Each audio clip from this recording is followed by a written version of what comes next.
Live from the 607, it's the Ocho Duro Parlay Hour, where we're talking everything movies, TV, comics, and entertainment. Join in the conversation on social media with the hashtag ODPH, because here we go.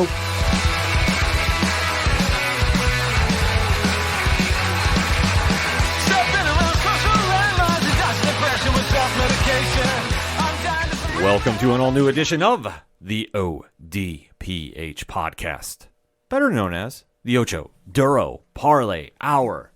What's happening, everybody? Thank you so much for joining us this week. My name is Ken M. Joining me in studio, as always, you know him. He's the co-host. His name is Padawan J. Hello, hello, hello. Folks, we have a lot, and I mean a lot, to talk about in the land of movies, TV, comics, and more. You are tuned into the entertainment edition of the ODPH, and we definitely want to interact with you after the show. So make sure to swing on over to odphpodcast.com.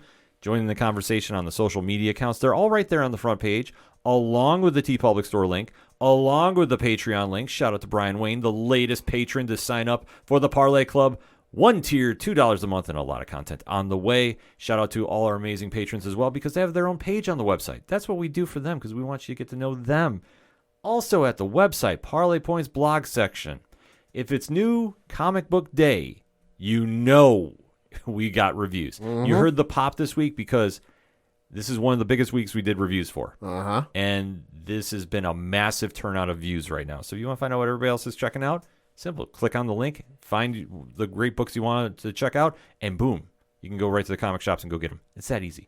Also, you can check out the directory. Pat, how many providers are we on? 118,000. Sounds about right to me. The directory, or the classified section, which has friends of the show, such as 3FN Podcast, Dragon Master Games, and the music section, too. There is so much going on at odphpodcast.com that simply we say, for anything and everything that is the ODPH, you can find it at the website, odphpodcast.com. And always remember on social media to use the hashtag ODPHpod.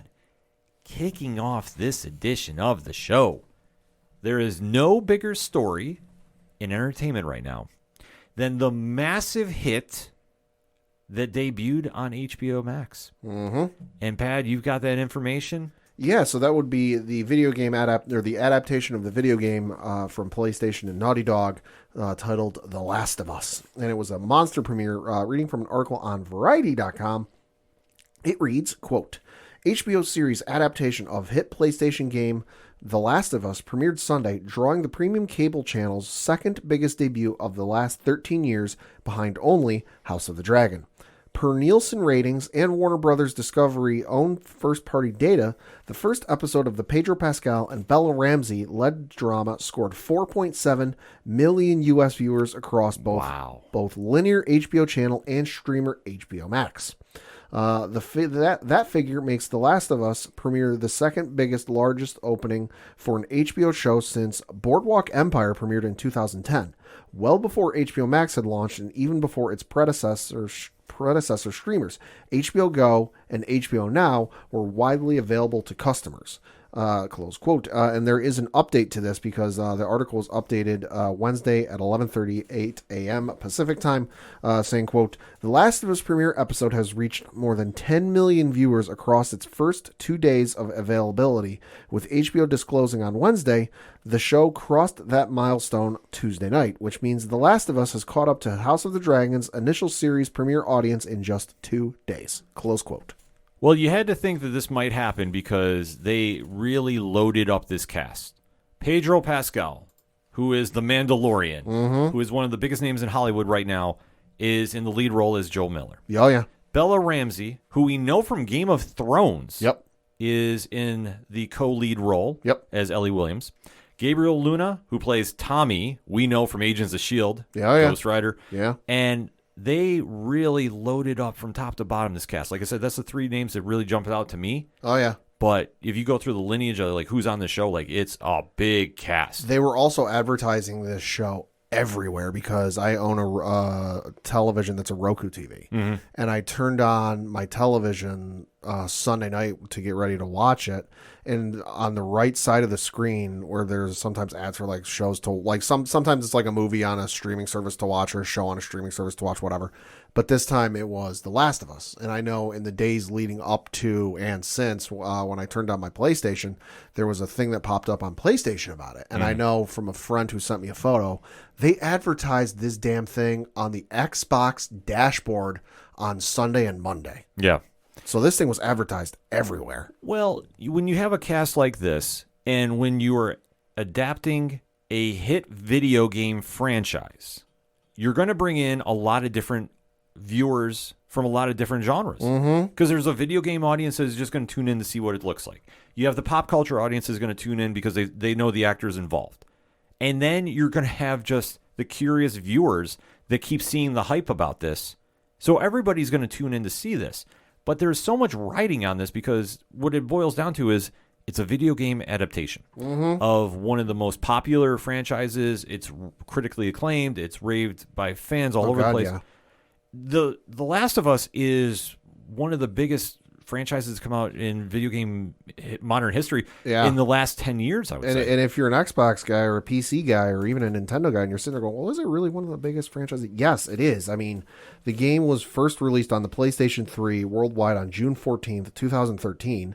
It was then re-released on PlayStation 4 in North America on July 29th, 2014, and then on some other locations on July 30th, 2014 and August 1st, 2014. And I know it's not listed on here on the release dates because it hasn't been released yet. It's getting a third release for the PlayStation 5. So clearly it's real popular if they're re-releasing the damn thing 3 times. Right. The story is amazing. And if you haven't been following it, this is why it's translated on screen. And that's why I said they really loaded up this cast. When you have co-leads such as Bella Ramsey, such as Pedro Pascal, you're going to bring in a lot of fans for this. Oh, yeah. And the expectations were super high about this, and especially when you are adapting this. And like I say, I keep focusing on this point because we have seen some awful video game adaptation shows. Yeah. Like... Yeah. Doom comes to mind. Yeah, where do you want to begin? Mario Brothers. It's very rare to adapt a video game to live action. Mm-hmm. No matter what form, movies, TV... It's difficult. Yeah, it is. I mean, even the Halo series that came out recently. Oh, Jesus. Yeah. A lot of mixed feelings about that one. Yeah. Some people really dug it. Some people, different story. Yeah. To each their own. So when you're bringing one of the biggest franchises to screen, the expectations are astronomical. And especially with HBO Max making, I don't want to say a comeback, but let's talk about this. When you have Netflix, which has obviously had much success with their original content, Amazon Studios is really coming along with a lot of their franchises. You hate thinking, and of course Disney Plus, but I mean that's a whole entity unto itself. Hulu's got some too. Right. You have to think for HBO Max, which has had a lot of, I don't want to say turmoil, but a lot of controversy, so to speak. Yeah, I mean, for a lot of good as they've had with the movie selection and television show selection, with past stuff and even some new stuff, you know, for as much selection as they've had, they've certainly taken a few black eyes with all of the shows getting canceled and all of the movies getting canceled and what have you. That like they're, you kind of had that run with House of the Dragon, where House of the Dragon was the biggest thing on the internet and television. Yeah. And then seemed like once House of the Dragon ended, then they kind of like started taking some right hooks from Mike Tyson. Yeah, no, they started taking some L's. And obviously with the changeover that happened with Warner Brothers Discovery and whatever the fallout is that really impacted your favorite shows on there, it definitely made people kind of question, could HBO Max come back? Like, is this really going to deliver? I have to say, as we're going to go now into spoiler-free discussion about the show, I really think they nailed it. I really think that they came with a strong presentation. I really feel that the actors did a fine job about translating the content to the pop culture audience, which is so key, because the video game audience is going to be very critical no matter what. But you have to win over the pop culture audience to really create that buzz that is going to carry you through, much like House of the Dragon had to with the fallout feelings of Game of Thrones. They had to come in, they had to really deliver on something, and they did for the most part. Right. Matt Smith is still the best. I will not hear anything otherwise. This is true. But for this show, they really nailed it top to bottom. Pat, your spoiler-free statement about the show? This show is fantastic from start to finish. Now, I will admit, being a PlayStation guy, I haven't played the game. I know that might be heresy to some folks, but I don't remember why I haven't played it. I think it was just the case because the game came out in 2013. Something else must have come out around the same time that like was a bigger priority to me at the time. Kingdom Hearts? No, Kingdom Hearts was in a lull at that point. We're not going to talk about it. Okay. No, something else like an Assassin's Creed or an Uncharted or Infamous or something. I'd have to look it up. Something else must have come out around that time that just took up so much of my time and focus that it just one of those ones that just slid by me. And I've just never gotten around to playing it since. So I went into this. I know a little bit about it. I know some of the story details and the characters. I'm familiar with Joel and Ellie, and I know it's post-apocalyptic and some of the kind of plot details, but I don't know everything. But going into this, I don't want to say lukewarm, but kind of like I'm not frozen, but I'm kind of thawed. If we're talking meat products here or food products, I had a lot of expectations for this just because, like you said, video game adaptations can be hard to do. I mean, we've had bad ones like the Mario Brothers movie. We've had some okay ones. I would say, the Need for Speed movie with Aaron Paul, was okay. It wasn't the greatest thing in the world, but it was okay. And then you've got the great adaptations, like they did with the what is it, the one on Netflix, the animated series I'm blanking on, Arcane or whatever it is. Oh yeah, Arcane, where you've got that, which is just such a hit with people and people love it. There's just a wide range. So video game adaptations, hard to do, and not always good to execute. But I gotta say, from seeing the photos and the comparisons between, the game and what they showed on the show, and just what I saw on screen, I liked what I saw. I think it helps that you've got Neil Druckmann writing and one of the producers on the show. He wrote the story for the game. Mm-hmm. So this is about his, you've got the guy who this is his baby. This is his idea. The video game studio Naughty Dog is involved with the process of this. So this ain't like going to make a Mario movie and the writers and creators of Mario aren't involved. Right. Or it's going to be a train wreck. You've got the writers and creators of this franchise involved, and I think that helps a lot. Obviously, from what I understand, they've had to make some changes to it just for visual purposes, sure, and just for making it simple for folks to understand, and just a difference of medium, But for what I saw on screen, I loved it. So that said, if you're new to the ODPH, first and foremost, thank you for checking us out. Make sure to follow, drop a 5-star review. It definitely helps the cause. We like to give a spoiler-free statement as we just did. So we give you fair warning now. We are going to go into spoiler talk. We give a countdown in case you need to duck out for whatever reason. So if you don't want to talk spoilers with us right now, that's cool. Come back when you're ready to. The notes are time-stamped in this show, so you can just read the liner notes. You'll know when to duck out if you need to. But after the countdown, we go full spoiler talk. So you have been forewarned. That said, in 3, 2, 1, Pad, what did you really think? I was astounded how quickly this took off. And I mean story-wise. Mm-hmm. Just because every show these days that's new and starting out seems to love to do the slow burn. Yeah. Which is fine in certain instances. It's worked. Others, it's kind of been like, all right, let's just get going. This, not the case. It took a wonderful time setting it all up, introducing us to the characters, kind of getting us familiar with it without revealing everything. But like, hey, we're just going to give you some bare bones details, just so you know who they are, what's going on. And then the foot went on the gas pedal, and here we fucking go. And I loved it. This is one of the best pilots I've seen in a long time, and this show has a lot of promise. I agree. I thought they nailed it for a debut. I thought they hit the ground running, and much like I talked about in the spoiler-free statement, you needed to win over the pop culture audience. I feel they did. I had the same sense of when I watched The Walking Dead for the first time.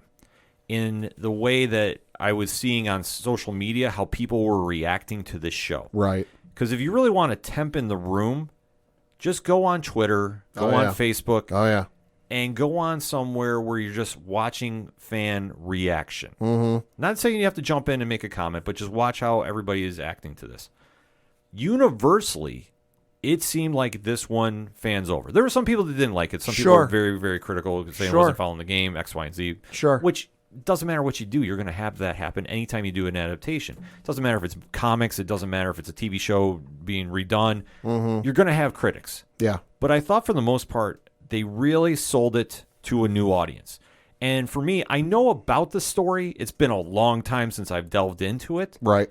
but I thought they really captured the essence of it. I think they added a couple things in here and there that really gave it a little more gravity, and especially trying to translate this, that it didn't come off like a Walking Dead ripoff, that it didn't come off like something we've already seen. It did have a fresh feel to it, albeit, though, it was confusing for a little bit because when they do the time jump, I don't remember them putting in a stamp saying 20 years. I think they did. They might have, and I might have blinked and missed it. So, like, it kind of threw me, but obviously I knew what was going on. So it didn't take me that much out of it, but it was like, okay, we really moved a lot. Here we are. Okay, the next phase is now taking place. So, like I said, I might have missed that, and it happens if it does. I will say the one reaction I liked from fans online was some of the folks who played the game going, "Oh, this show's totally unrealistic. I didn't see Joel die 18 times before he finally figured out what to do in the episode." That was some of my favorite, and there were varying phrases of that, but that was some of my favorite reactions online. Well, I felt that for the most part, the fans were not being super toxic. No. Like, there was a couple that I saw, I was like, all right, come on. But for the most part, I think everybody really enjoyed it for what it was. And I think people are excited to see what the series is going to do. And especially for HBO Max and Warner Brothers, they really need to keep the momentum going they had from House of the Dragon. I feel that with the streaming wars, so to speak, heating up, and there's a lot of content coming from all major players. Yeah. I mean, honestly, we could do a show like that. I know Tyler from 30 and Nerdy always does one. This is one of those areas that if you really want to be relevant, you got to have a hit. You can't have a falter when there's so much eyes on your product. Oh yeah, just looking ahead to when this season ends, the there's 9 episodes this season, and it looks like the 9th and final episode is going to air on March 12th, 2023, which is, and we're going to talk about it in the next segment, when the Mandalorian season 3 is going to be starting up, and we know Stranger Things is coming down the road, and Lord knows what all else is coming out this year. That, like, listen, there's going to be a lot of noise, and you got to stick out. Yeah, and that's the whole thing. You need to make yourself relevant. I feel the show did. I think it's winning right now, and I thought it came out perfect timing too, because you're right now in a weird lull, so to speak. I mean, there's other shows that came out too. Hunters on Amazon's Prime Video is amazing, so you definitely need to go check that. But I think for what this tied into, the video game audience, the pop culture audience, the horror audience, to be honest with you, I think they brought in so many fans, and I think universally they delivered on it. And it really started out with the creepy tone they did from the talk show. I want to say it was in 1967, 68. It was in the 60s or 70s, yeah. Yeah, it was early then. And you had Dr. Newman, played by John Henn, explaining about this fungal threat. Right. And really giving this dire feeling of the future. Like, there was nothing good about this as he was trying to explain this. It was a weird way to start the show, and I don't mean that in a bad way, just because, it starts off, and like you said, it's this old footage. It's supposed to look like this old footage from like the 60s or 70s, and it's almost like this like Nova PBS Science Channel type thing, where there's a panel and there's a moderator and there's 2 guys on the panel who are like scientists, and there's an audience, and they're basically just having this discussion of like, okay, basically like, okay, we lived through world wars, we've lived through nuclear bombs getting dropped, and like, what's the next big thing? What's the next thing we should worry about? And this doctor just goes, honestly, fungus. Yeah. And how they played into it, you could get that idea, too, because when they did the intro crawl, it was much in the same vein of Game of Thrones. Oh, yeah. But with a lot of fungus. Yeah, listen, if there's anything HBO can do fantastically well, it is television show intros. Yes. So the opening crawl, it had that. Yeah. So you had an idea what was spreading here, and you could hear with his words how this was really taking place. And painting that picture, you set the tone early, which I thought they needed to do, because for a lot of people jumping in, first time watching, you're going, okay, what is this all about? So he gives this prediction about how this is going to conquer the world, and if something bad happens, this is where it's going to come from. Yeah. Then they do the time jump to, you would say present time, but I believe they said it in 2003. Yeah, they said it was in 2003. And you do get introduced to the family of Joel and his daughter, Sarah. So you obviously have Pedro Pascal is playing Joel, and his daughter, Sarah, played by Nico Parker. And you're seeing that, it's basically a typical day for the family. Yeah, she's getting up, got to get ready for her day. Yep. And she's being very coy about what she's trying to do, because what she's playing off is she's trying to go get Joel's watch fixed. Yep. from a local watchmaker. And you're seeing that Joel is just trying to say, just be a dad and just really, it's no big deal. yeah, just kind of like look out for her. And he's talking about his job too as well. Yep. He's working with his brother Tommy, who's played by Gabriel Luna, and they go out to do their job. And you see that Sarah goes to the watchmaker and is trying to get the watch fixed. And as she goes downtown, when she's on the way, she goes and runs into the neighbors too. Yep. We have to mention that. Yep. Because the neighbors are just your typical older family that's next door. They watch out for her. Yeah, they're trying to watch out. Like, you haven't been here lately. You definitely want to, come over and say hi. And you're seeing the one older gentleman is feeding his wife. Yep. Because she cannot take care of herself. Yep. And that will come back into play later. And she also borrows a movie from them because to watch with Joel. Yes. So, obviously, it's a very suburban feeling. Yeah. It's, nothing wrong. Happy-go-lucky. Very happy-go-lucky. But as you see, when Sarah gets the watch fixed, there's something going on downtown Austin, Texas. Well, here. what is it? She's in there waiting on the watch to get fixed, and was it a jet or a helicopter went over? I can't remember. Helicopter, I believe. Helicopter goes over, and she's kind of like, that's weird. Like it's something not of the ordinary to see in this neighborhood. Like, what's going on? Because like it goes over, and she doesn't just stand there like, oh yeah, whatever. Like she pauses and kind of tilts her head a little bit. And looks like, oh, what the heck's going on? Yeah. So quickly, the clocksmith's wife comes in and says, "We're shutting down early. We're closing. We're closing early." It's like 3 or 4 in the afternoon, and the husband just looks at her and goes, "We don't close till 7." She's like, "No, screw you. We're closing now." Yeah, and he's like, "Well, I'm done with the watch, so here you can take it home." So she winds up going home. Yeah, because at the wife's urgency. Yeah, She goes like, "Oh, what's going on?" Like, no, don't worry about it. You just need to get home right now. Yeah, you need to leave. So she goes home and kind of falls asleep, and then we get to the nighttime of being in obviously where they're stationed. I believe it was Austin, Texas. If it wasn't in Austin, it was right outside. It was right outside, and she kind of wakes up and she's hearing a lot of stuff going on. Yeah, well, because what is it? She had dinner with Joel, and then they were watching the movie. She fell asleep, and then she wakes up and like shit's kicking off. Yeah, because Joel had to go bail his brother out from jail. Yeah, his brother got in a bar fight. Yeah. Some dude tried hitting on the bartender, and he didn't take kindly to that, so he stood up for the bartender and swung at the guy and got put in jail. Yeah, it's kind of a blink and miss moment, but... And it's also a Friday. I remember he says it's a Friday, so he's like, you need... Because Joel doesn't want to do it. Yeah, Joel doesn't want to do it. Joel's like, screw you need to learn a lesson and sit in there for the night. He goes, no, listen, dude, it's Friday, so if you don't come get me now, the courts are closed on the weekend. I'm going to sit here till Monday. Yeah. So it's kind of a weird scenario going on, but he takes off, so Sarah's left by herself and gets woken up because there's flashing lights going on. There's like a green light. Yeah, there's all types of insanity starting to slowly break out overhead. So you're seeing that obviously there's a military presence that's coming in. Like I think a fighter jet went over at this point. Yeah, so obviously she's like, what's going on? So she kind of takes a walk next door, and she notices that the neighbor's door is wide open. Mm-hmm. And thinking something suspicious, which I was like, why are you going in their house if you see the door is wide open? Because this wouldn't be a horror series without some stupid decisions. Right. It just goes up to one thing, Pat, and that's what? Reasons. So as she goes inside, she finds that the older gentleman is lying in the kitchen, bleeding to death, and had something bit out of his neck. Yeah. And then she turns and sees that the elderly woman, who could not feed herself, is now feeding on somebody else in the house. Uh-huh. And she does the smart thing and runs. Yeah. Because obviously shit is hitting the fan. And this is with the older woman and fucking booking it after her. Yeah. This is World War Z zombie moment. Yeah, I was going to say, this ain't Walking Dead slow, saunterly walk here. No, they're sprinting. They're sprinting. So you see Sarah go flying out of the house. The older woman is chasing her. Luckily, Joel and his brother Tommy show up and save the day. Joel has to take a a steel wrench, and smash her head in. He goes, Sarah, duck, and he just swings. Yeah. And Sarah, being a young girl, is like, what the hell is going on? And he's just like, we got to go now. Yeah.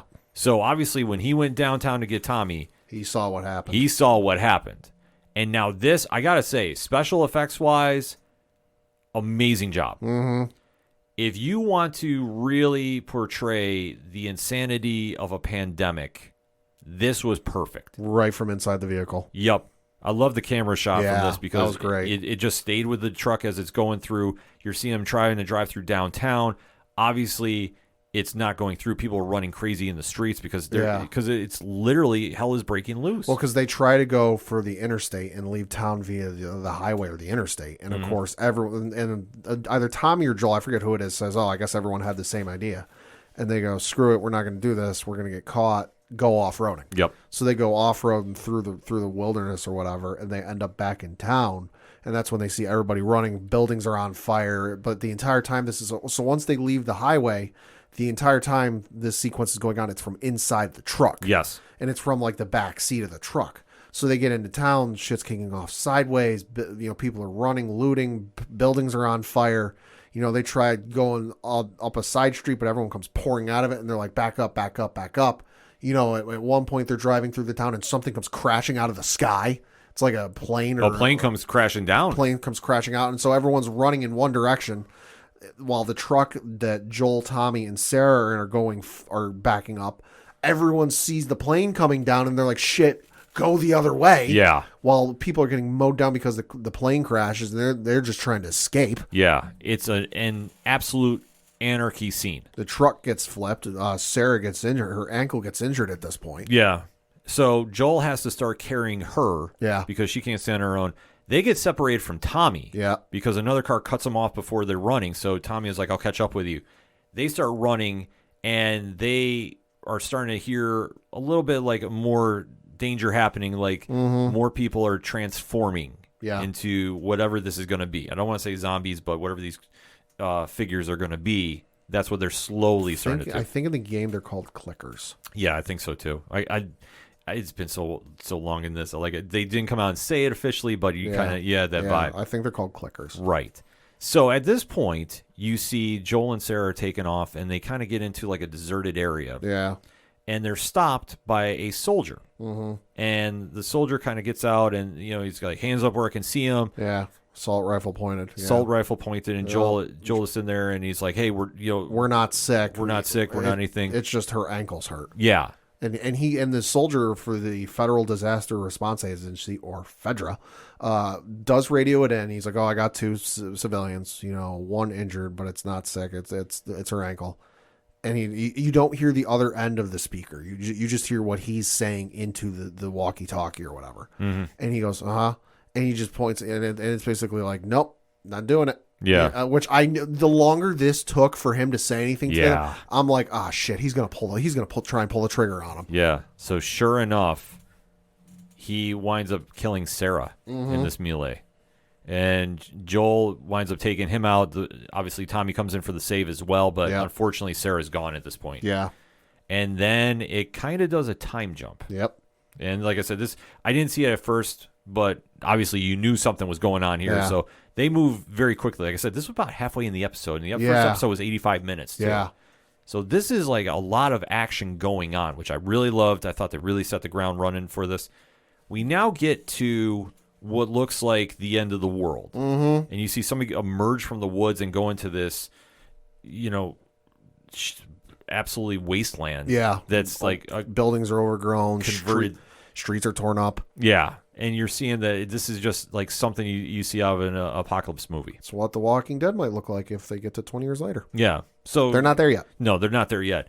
But as you see, the young child is taken in by the Fedra authority. Yep. And you do see a creepy scenario going on because they don't know if that person's infected or not. Right. And we do at one point while they're walking through see a sign on the wall in this medical facility where it's basically like a guide to like, if you get bit in this area, like this is how long it takes. And in the head neck area, I think it was like 5 to 15 minutes. Mm-hmm. In the torso area, so from like below your neck down to your waist, it was like a couple of days.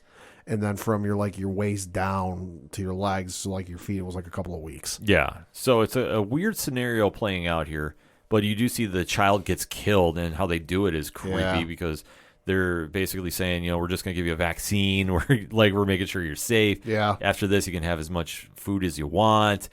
And sure enough, they wind up killing the kid. Mm-hmm.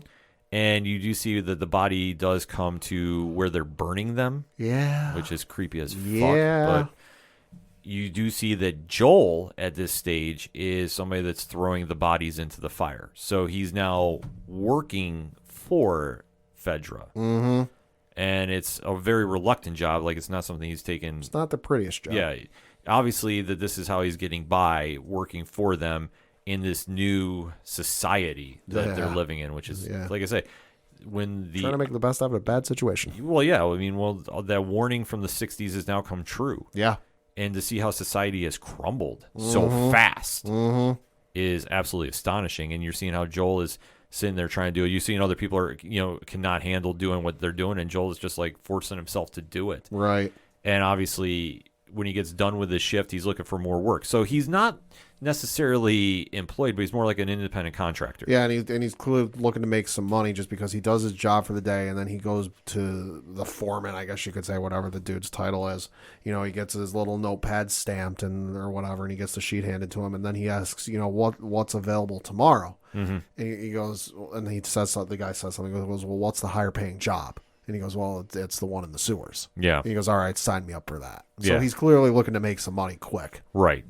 So during this time, too, he does have the idea that his brother is still out there. Right. And I believe that he has the inklings that he is in Wyoming. Yeah, that's what he's heard. Yeah, so he is trying to find a way to get out there. He needs a car battery, I believe. Yes. So during this, he does work with somebody by the name of Tess, who is an interesting character in her own right, too. How they introduce her. Anna Torv is playing Tess. She's captured by a resistance force that is standing up against Fedra. No, they're not fans. Yeah, they're known as Fireflies. Mm-hmm. So they're sitting there trying to interrogate Tess about what's going on. Yep. And she winds up getting free because a distraction happens, so to speak. So as she winds up escaping and catching back up with Joel, because some soldiers are coming in to raid. Yeah, there's like this platoon of soldiers in armor and assault rifles, like methodically making their way down the street. She gets out, and as soon as she gets out on the street, this whole fight kicks off between the Fireflies and then the agents. Yeah, so it's due to an explosion during the battle here that she gets freed. Yeah. Otherwise, I don't think she makes it out of here because probably not. No, because they're sitting there just trying to go like, okay, you're obviously trying to get this car battery. What are you doing with it? And obviously, she doesn't have to tell what's going on. Right. But she's caught in the crossfire, so she does wind up as getting out of this situation, which is a very intense one. Even though Joel is working with some soldiers there and kind of trying to buy his way out too at the same time. He's realizing how long it's going to take him to do it the way he's doing, and he's like, I need a faster way. Right. So they wind up linking up after both deals have kind of gone sour, and they do make their way into a building where we do find out there is a very special someone sitting inside a locked room. Mm-hmm. And Pad, who does that wind up being? That is one Ellie. Yes, played by Bella Ramsey, who is being interrogated and answering accordingly as she's being interrogated. Love the attitude here. Well, because it's not her first time being interrogated. She's been here. What did she say? She's done this for like 3 days. Yeah. Or something like that. Yeah, and they keep asking her basic questions. Like the same questions in the same order in the same sequence. Yeah. Yeah, which they don't explain why, but we do find out later in this show. Mm-hmm. But obviously she is sitting there going like, I need to get out of here. Like, what you're doing here is not working. And obviously there's just the resistance there because the world is falling apart, so nobody's trusting anybody, nor should they. No, even 20 years on. Right. So that's the big key point happening here. But as we see, Joel and Tess are making their way through. They do wind up running into Marlene, who is the head of the Fireflies, and she's played by Merle Dandridge.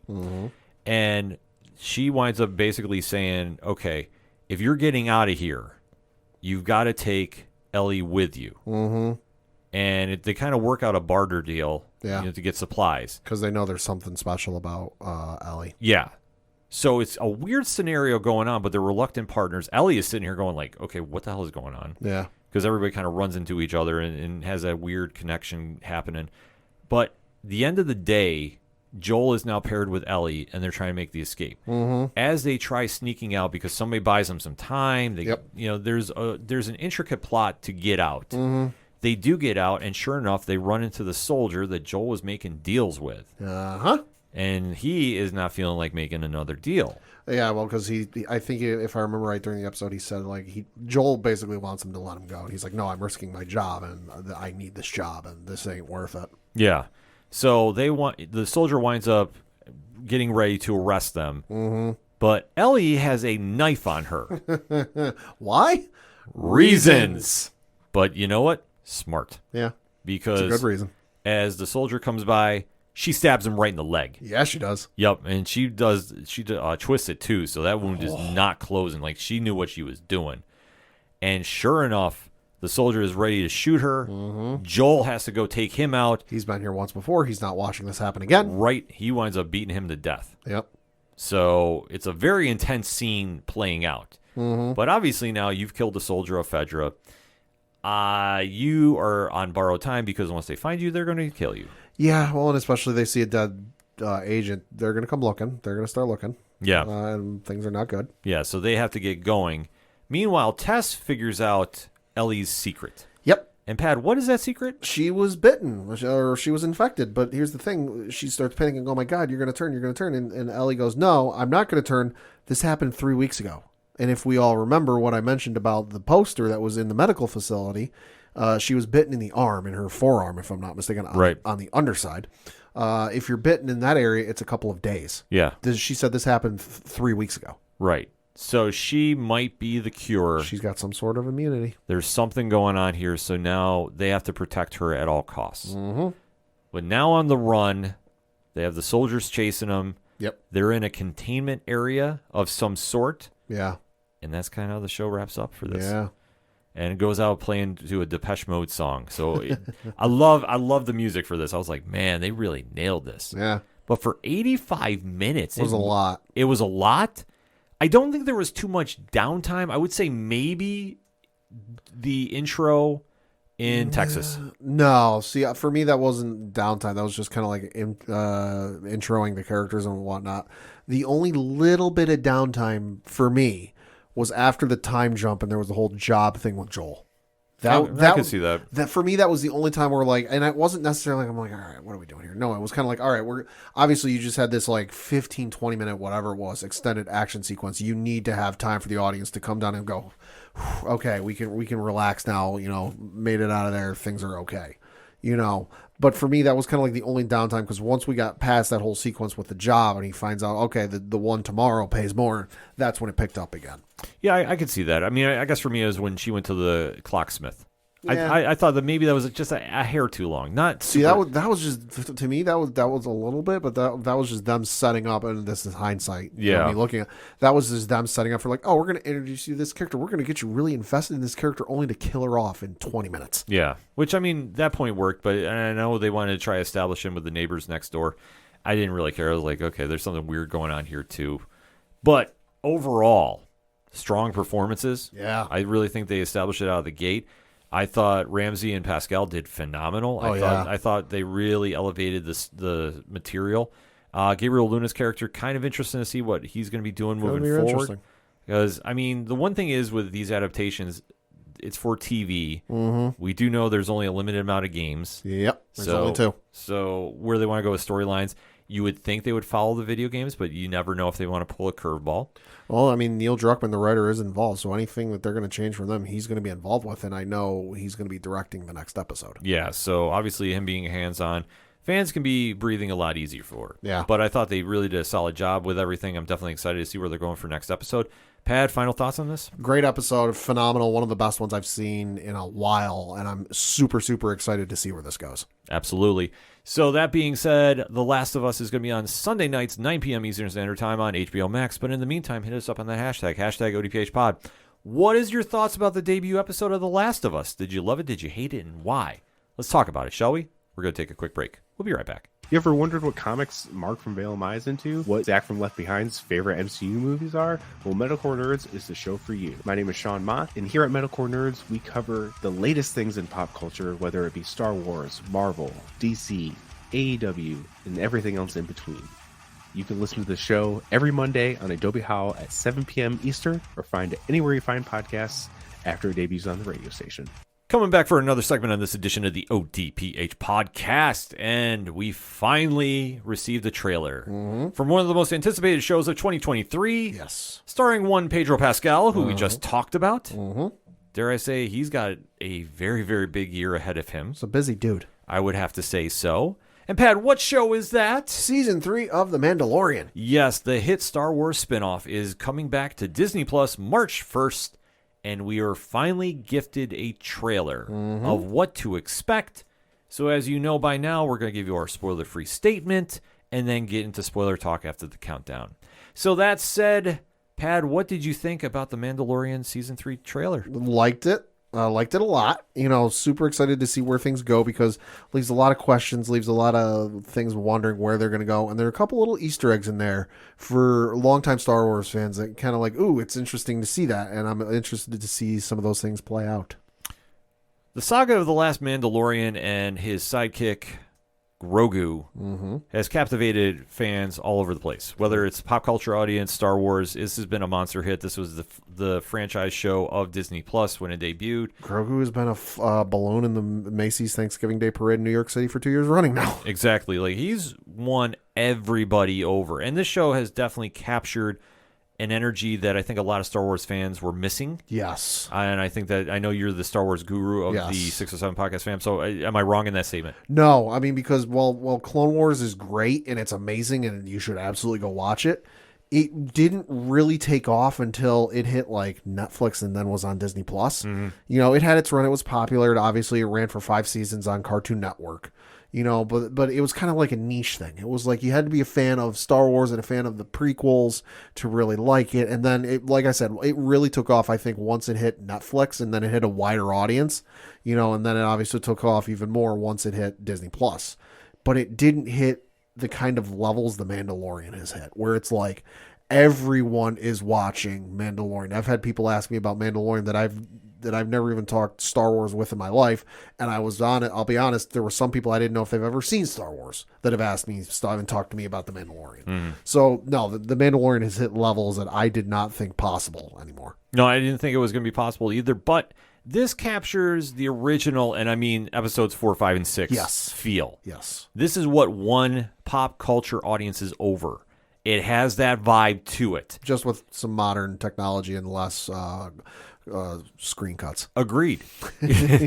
Go watch A New Hope and pay attention to the scene wipes. There's a lot of them. Oh, man. Now that you bring that up, yeah. You don't notice it until somebody says something. Right. And now you've tarnished it forever. Thanks, Pat. Thanks. Appreciate it. Live long and prosper forever. That said, this show really captured everybody's attention. It really hit the mark that it needed to, and especially for Disney Plus to put that streaming service on the map. Yeah. Every movie that's done so far has more or less been a home run, I would say. Yeah. You've had moments where you saw characters such as Boba Fett return. Yep. They fixed the egregiousness of Return of the Jedi. We saw Luke Skywalker come back. Mark Hamill. Mark Hamill showed up as Luke Skywalker. Goddamn. Yeah. Which I realize it's like a CGI face on him, but no, that was Mark Hamill playing him. Right. So the hype has been here. The show has delivered on it. This is Dave Filoni all day. And Jon Favreau. So when you have those powerhouses working on a project, you know it's going to deliver. I thought what we saw with this trailer, I thought we've definitely still have the magic going. Yeah. I didn't think anything looked super crazy. There was a city in there that definitely we'll talk about as the trailer rolls on that I thought is a little more Star Wars in depth than I think most fans realize. And I think once we get into that, there's two. There's 2 cities. Yeah, there's the one jumped out to me. The second one you knew, and I was like, okay. Oh yeah. But when you saw little Easter eggs like this, I think they're setting up for a lot. Obviously, we know the Ahsoka show is coming at some point. Some point this year, I think. Yeah, whether this ties into that, which I think would be a smart move, is anybody's guess. We don't know anything about Boba Fett Season 2. I don't believe that that's on the schedule as of now. Not that I've heard of, no. No, but it's not to say it couldn't fly out of somewhere to come back. Yeah. But for what they wanted to do, it captured the magic. It got fans talking. The countdown is now on to March 1st. I think fans have really got that date circled. And there's a lot to be excited about coming from this because the last we saw The Mandalorian in an interesting place in the galaxy far, far away. So now coming into this episode or this season, I think there's a lot of expectations that are going to be met from what we saw from the trailer. Yeah. That said, 3, 2, 1, Pad, talk to me. This trailer was awesome. You know, a lot of Easter eggs, a lot of interesting stuff thrown in there. What's wild to me though is the big cliffhanger that was at the end of season 2. The fact that it's already resolved and was resolved in a couple episodes of the Book of Boba Fett is wild to me. I didn't even consider that until somebody pointed it out. Not in and I don't mean that in a bad way. Just it's kind of crazy that like the big cliffhanger. Oh my God, what's going to happen? So if somebody doesn't in the future doesn't go and watch Book of Boba Fett, they're going to wonder what the fuck happened. Yeah. When they get to season 3. But regardless, super excited. I'm super excited with some of the places they're going to go. Just because for Clone Wars fans, there's a certain place we're going to go to. If you're watching the trailer, we're going to see the results of what happened at the end of Clone Wars season 5. I want to say it was. So that's going to be a little wild to see. And then to see Coruscant again. Yeah, that was what caught me. Holy shit, that's going to be odd because I love me some post Return of the Jedi Coruscant. I haven't seen enough of it. Yeah, that was the one that caught my eye. I was like, oh, we're going here. Yeah. Between that and a flashback sequence, I was like, okay, something is going to happen this season that I think is going to really melt the internet for a day. Probably. Because nothing ever breaks it for long. Grogu will say his first words. Maybe. I don't know. Yeah, that could happen. You can't doubt that. I mean, he's 50 years old. At some point, he's got to say something. Yeah. But as the trailer starts out, you have the Mandalorian doing the monologue, and he goes, our people are scattered. And you do see a shot of a group of Mandalorians that are kind of all looking around at each other. And who emerges after saying, who are we? What do we stand for? Then Pedro Pascal's the Mandalorian. Uh-huh. And we do see a shot of him flying in his spaceship into hyperspeed and basically kind of breaking down about the Mandalorian way. Yeah, it looks like he's sleeping too. But he's basically saying, being a Mandalorian's not easy. You got to know how to navigate the galaxy. Yeah, so it's not all about fighting. We do see a shot of Grogu in his own little compartment on this ship. Yep. And then you see somehow Grogu got to the front seat. Yeah. Reasons. He's resourceful. But it works. So he's now flying the ship because it does look like the Mandalorian fell asleep. Looks like he's napping. Yeah, so... Ship's on autopilot. Yeah. Hopefully. So it's kind of a little funny scene going on here. And then you see the ship land in a city that we know kind of well, Pat. And what city is that? It looks like it could be the planet Navarro that we've seen first 2 seasons of Mandalorian, I want to say. But it looks a little too nice to be Navarro, although they've been making improvements. Well, you have to think that obviously Grief Karga has made an impact there because we do see a shot of the one and only Carl Weathers reprising his role in greeting Mando as he lands in the city. So there's that to look forward to. Then they go to a quick shot of the Mandalorian flying in what appears to be like a snowstorm / rain hurricane. Yeah. There's something going on because you see the glass is starting to break in his spaceship. Yeah, there's only one place I can unless it's a new planet. There's only one place I can think of that is that stormy that he could be going to. Hoth? No, that's snow. No, if it's a rainstorm, there's only one planet I can think of he's going to that's that goddamn stormy. Camino. Ooh. Which has got some Mandalorian ties, specifically Jango Fett. I mean... Just saying. That's a great possibility. I wasn't even thinking that, Pat. But you could definitely see that. And then they get a shot to, dare I say, is it another familiar face? Yeah, it's the Armorer, I think is what the character's name is. I'll be honest, I'm blanking on the name, but it's the Armorer from the first 2 seasons. Looks like making something again. Yeah, making something for Mando because now he's saying, I'm going to Mandalore. You see Grogu kind of give him a weird look like, why? And the reason being, Pat? Yeah, he's going there so he can be forgiven for his transgressions, a.k.a. taking his helmet off. Yeah. So, interesting storyline that's going to play out here. So, and this is where the one scene that should stick out for Clone Wars fans, at least this is my guess, because while he says, so that I may be forgiven for my transgressions, there's an aerial shot of a city that looks absolutely destroyed. And there's a shell there looks like there used to be a protective shell around that city. My guess is this is Sundari, which was the main city of Mandalore during the Clone Wars, which we saw getting ransacked at the end of season 5 of the Clone Wars. That's the shot where Obi-Wan's coming out. He's got the Maul Death Trooper armor on, and it's just absolutely destroyed. So this looks like it's Sundari, which, like I said, if you've watched Clone Wars, which you absolutely should, looks like we might be seeing the end results of what happened after that battle. Yeah, so that could be a wild scenario to play out. I think that's where they're going with this, to be honest with you. Because that was the main city on Mandalore where Duchess Satine, was who was the head of the group of people there lived. Yeah, so definitely something to keep an eye out for as you're going on in Clone Wars or the Clone Saga. You're definitely going to want to go check out. Obviously in the meantime, get a little background on it. But then, obviously, we see Mando is taken on. Pelimato is wishing him well. Yeah, getting a little droid friend to help with navigating. Yep, and you hear, "May the Force be with you." So, obviously, in Mandalorian says this is the way. Yep. Very cool seeing kind of a little tip of the cap to both. Obviously, the Rebel Alliance is making their presence felt. Yep. And, obviously, Mando is still keeping his Mandalorian ways because that is the way. Mm-hmm. So then we get a shot of... It's like either a space battle is going on or something. Mando is flying away, and I couldn't tell, honestly, if this was like a celebration or if this is like a battle happening, but it kind of looks like fireworks. It looks like a celebration. My guess is it could be like the anniversary of when the Emperor fell.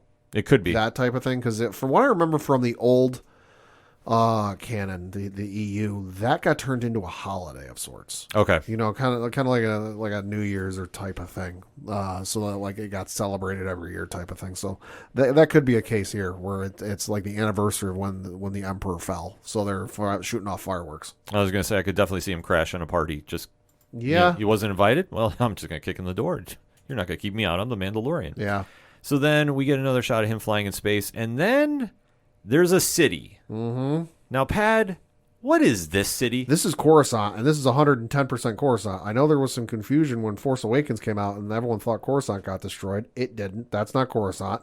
This is 110% Coruscant. And how do we know? Well, one, just the way the buildings are shaped and look and kind of the lights and everything, but also the crisscrossing lanes of traffic of the flying cars. Yes. Flying across. This is 110% Coruscant. We're seeing Coruscant post Return of the Jedi. Yeah, so this is wild. Like, I saw this and I'm like, oh, okay, we're here. Mm-hmm. Let's go. And you hear the voice of somebody saying there's something dangerous happening. Yeah. And that's Captain Karsten Teva. Mm-hmm. We've seen in the first two seasons with that was kind of the Rebel Alliance group that would always seemingly show up when Mandalorian was up to something. Yeah, so kind of interesting to see how that shapes up. And basically kind of giving a warning to Mando, like, when this happens, you're not going to be ready for what's going to happen. Yep. You're going to be too late. Yep. And it looks like you see the Mandalorian taking a Mandalorian helmet out of the sand. So, like, there's been a battle. So it kind of ties back to him going to the home planet that's destroyed. Yeah. And he's finding basically a skeleton left over. This looks like, and I'll be honest, it looks like a Death Watch helmet, which, again, Clone Wars, go watch it. But this looks like it could be the remnants of one of Maul's Death Watch helmets. Okay. Which were Mandalorian helmets, so it's got that same look, but it was like with the Maul red and black tattooed look on it, and it had the horns sticking out. I want to note, we can't see the top of this helmet where the horns would be. And obviously, because it's kind of like this desert planet, it's kind of a wasteland, obviously the colors have faded because it's been God knows how many years at this point, decades. Yeah. So obviously the color has faded, but I swear, like, if that camera panned up a little bit, we might see the horns from the helmet. So this could be a remnant from Darth Maul's Death Watch. I wouldn't doubt it. I mean, hell of a callback, too. There's a lot of possibilities. And Filoni's involved in the show. There's a possibility. Yeah, exactly. So then we get a shot of Grogu, and then there's a big shot that I think set the internet a little ablaze. Uh-huh. Pad, what is that shot? That is 4 Jedi with 2 green, 2 blue lightsabers facing down a door that is getting cut open, and it looks like the Jedi Temple, so I've lost count at this point. It looks like we're seeing Order 66 again. Yeah. So how many times are you going to emotionally scar me, Lucasfilm? That's the only question I have, because I think this ties in with Grogu of some sort. It's probably him unlocking more of his memories. Yeah. Because he's still a mysterious character in the show, even though we've now 3 seasons in. We're 3 seasons in, and all we know is that he's 50 years old, and he was at the Jedi Temple of the time of Order 66. Yes. And he doesn't want to hang out with Luke because Luke wanted to make him forget everything, and he didn't want to do that. Yep. So who knows if this is going to tie into, maybe we're going to see a possible connection to another Jedi. Yeah, maybe. I mean, anything's kind of fair game. And then we see a nice aerial shot of some certain fighters, TIE fighters. There's some form of TIE fighters, yeah. It's not the TIE fighter. There's TIE fighters, TIE bombers, TIE this, TIE that. It's a TIE something. Okay. But still, we see this great flying battle sequence going on. And you see Mandalorian's just telling Grogu, hang on, kid. Yeah, and he's not using the Naboo starfighter. He's using one of the ships we saw Bo-Katan and them using from previous seasons. It's also the ships we saw Death Watch using in Clone Wars. So it's an interesting. I'm like, what happened to his starfighter? Is it destroyed? Is it just what he's using at the time? I don't know. Katie Sackhoff coming back on the show. I'm all in. Yeah, hell yeah. I'm all in for that. So definitely have to think that ties into it. And then we kind of see Mandalorian going to a repair shop or a bar. We're not exactly sure. It's a droid bar. Yeah. So not exactly sure how that works out, but hey, it's Star Wars, you know. I thought I saw R2 there for a minute. Yeah. So there is an astromech there, which looks about the same. It's the same size and shape and design as R2, but it looks like it's green. Yeah. So interesting what they're going to play there. I think we'll see an Easter egg of some sort. I'm looking at one right now. There's a freaking battle droid in there. Really? From Phantom Menace with Attack of the Clones, there's battle droids in there. Yeah. And the one looks like it's operational. Uh-oh. Oh, boy. That's never good. Oh, boy. That's never good. But that should be an awesome scene, though, when that all plays out. Then we kind of see some Mandalorians jumping out of a plane. Yeah, because it looks like if this is Navarro, it looks like it's getting ransacked again. Yeah, so I don't know what to think of this per se, if this is Bo-Katan's army. I think they're coming to help. Maybe coming to help. We're not exactly sure what's going on because, like I say, it's really up in the air what is happening here. But as we're seeing, somebody's coming there to attack, or at least come to help, because you do see there's a lot of characters in the scene. So there's a big fight that's going to happen here. Yeah. And then it goes into the final act of the trailer where Grogu is flying around in his little carriage, and then there is a character that jumps in front of him coming out of this cave. Mm-hmm. And I am not sure what to think of this. I don't know who this is. Yeah, because, I mean, I got a still shot set up. Yeah.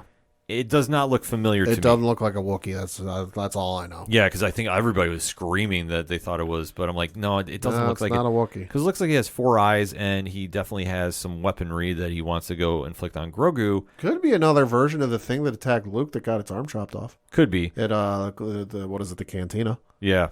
It could be but that. We do see that creature is disposed of very quickly because Grogu throws him out telekinetically from the cave, and you just see him coming out with his hands sticking out, saying this is the way. Well, the other thing, too, we get right before that is maybe a Babu Frick appearance from Rise of Skywalker, because you see two, they're Anzellans is what they're called, Anzellan, they're there. Yeah. And it looks like Babu Frick. Could it be Babu Frick? Hey! I don't know, maybe. Babu Frick was like the best thing from Rise of Skywalker. Yeah, that was a blink and miss it, because I definitely skimmed that. But that's how the trailer ends. So, Pad, I mean, final thoughts on this trailer? Is it March 1st yet? This trailer looks awesome. I mean, between, going to Mandalore and possibly seeing the city from Mandalore again, to seeing Coruscant post Return of the Jedi, there's a lot that's going to happen in this season that I'm super excited for, and March 1st can't come soon enough. I think they played this very well. I really think they didn't give away a lot. They gave away enough Easter eggs to really lock in fans. But I don't think they tipped their hand just yet of what's going on, which I like. Because between Coruscant and the Mandalorian planet, there's 2 big storylines that are going to shape up here. And obviously we know Mandalorian's seasons usually go about, 9 episodes, give or take? Give or take, yeah. So you're not going to have like a Daredevil drawn-out 18 episodes split in half. They're going to be moving pretty fast here. And obviously with the talent behind this show, it looks to continue that success. I can't see this going completely crazy and going into a different direction. The only thing that I think might be a small curveball is with the Jedi Council and that photo. Because I think I could see this being an introduction episode for Ahsoka. Could be. At some point, which is not a bad thing. I want to stress this. It wouldn't surprise me if we see Ahsoka. But I'm just thinking of, what they have coming out this year. And they have a lot of stuff. Yeah, they do. But Ahsoka is the one I think everybody's most waiting for after Mando. Yeah, especially considering it's going to tie up some loose ends from Rebels. Yeah, so a lot of people are excited to check that out. So I wouldn't doubt that we have one episode dedicated to that. But listen, they did the same thing for Boba Fett and it worked out fine. I don't care what anybody says. I like the Boba Fett show. It was good. You're not going to tell me otherwise. It was good. It wasn't great, but it was good. But for what we're seeing from Mandalorian Season 3, I'm excited about. So March 1st, let's go. That said, hit us up on the hashtag ODPHpod. What is your thoughts of the Mandalorian trailer, season 3? What did you like? What didn't you like? And what Easter eggs stood out to you that we didn't talk about? Or do you want to do a deeper dive about it? We don't mind discussing Star Wars. Pat is down 24/7 Absolutely. to talk Star Wars with you. So hit him up on Twitter at Meslin. Hit him up on ODPHpodcast.com. He'll definitely get the message. He will definitely interact with everybody and everybody. And so will I. But like I say, he is the Star Wars go-to amongst 6 or 7 podcasts. So you want to talk that talk? We're here for it. That said, we're going to take a quick break. We'll be right back. Ooh, I've been dying to try this place. Oh my god, me too. I've heard such good things about it. Welcome to the Crime Diner. I'm Cindy. I'll be cooking for you this evening. Here are your menus. Oh, what are you thinking about getting? I don't know, murder with a side of cannibalism? What about you? Ooh, that sounds good. I'm torn between historical mayhem and the social injustice, maybe? Oh. I just want to let you know that each episode comes with dinner, dessert, and a specialty drink chosen by yours truly. Wine Dine and Storytime has had a makeover, and we invite you to slide into the booth with us at the Crime Diner, where each week we will discuss a crime over dinner, drinks, and dessert. See you there! Coming back for another segment on this edition of the ODPH podcast, and we have to catch up on the latest episode of the Star Wars spinoff, The Bad Batch. Obviously, we talked about episodes 1 and 2 last week. Episode 3 had a lot of people wondering what was going on, and there was some hype amongst the Star Wars community. Yeah, there was. Pat, would you like to explain? Yeah, so there was a certain character returning that we had not seen from since 2005. Well, technically 2005. Sooner if you count the Clone Wars animated series. But in terms of the chronological timeline, we hadn't seen anything from since 2005. And that would be the one, the only, Commander Cody. Was adrenaline in his soul? Something Cody Rhodes? It's entirely possible. He partnered alongside Obi-Wan, so he certainly needed a lot of adrenaline. Yes. So this one had fans buzzing, and we had a lot of people asking us about covering this show again for the podcast. So we're like, hey, why not? And I'm definitely intrigued by what was going on here because, like I say, Pat is more of a guru than I am of the Star Wars mythos and all the little nooks and crannies, so to speak. So that said, we're going to talk about episode 3 entitled The Solidarity Clone. So you know the deal by now, spoiler-free statement followed up by the countdown and then spoiler talk. So that said, Pat, give me your spoiler-free statement on episode 3. Great episode. Loved everything about it. And I was super happy to see Commander Cody again. Because it's been a while since we've seen him. Now I realize he was just in Clone Wars. But we don't know what happened to him after Clone Wars. You know, because he's mysteriously absent in Rebels. He's not in Rebels. You know, so it's interesting to see what happens. Yeah, I definitely thought this was a good episode. It took me a little while to get into because I was a little confused at some points. Yeah. But yeah, seeing how this is playing out, obviously you're seeing the redemption arc getting played up a little bit, or at least the seeds getting planted. Seeds are getting planted. Yeah, for a character that I think made a little bit of an impact, and you can kind of see this in some of the trailers. So I don't think that was a spoiler by any means. No. But that said, I thought it was a solid episode. And definitely, I'm more intrigued to check out this week's as it drops today as we record. Yeah. So that said, Pad, 3, 2, 1, talk to me. Episode was really good. I will admit, even I got a little confused at some points just because I didn't realize that they were on a new planet, new to the mythos, but once I got familiarized, it hit the ground running for me, and it was a fantastic episode. I need somebody to do a video montage on YouTube with Downstate's Kingdom and Commander Cody running through here.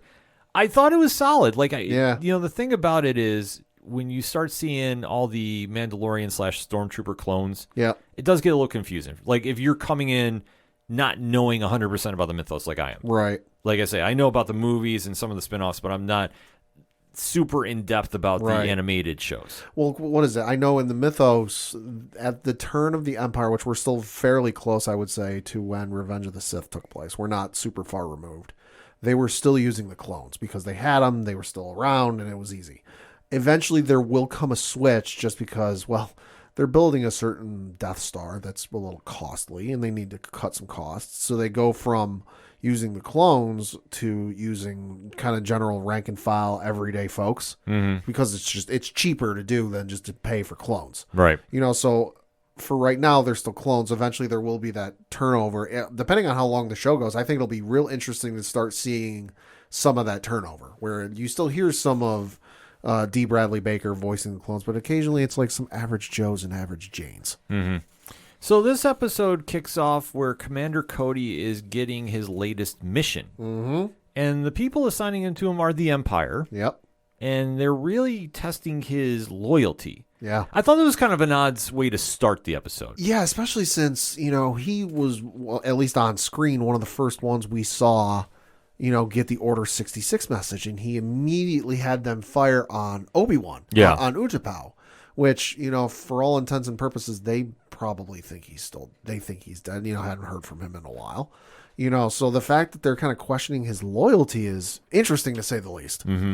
And he is not given a mission by himself because the Empire soldiers kind of have questions about where he truly lies. And he's paired with somebody, and this is the first time I saw this character. Yeah. And I admit, I had this weird G.I. Joe connection. Kind of.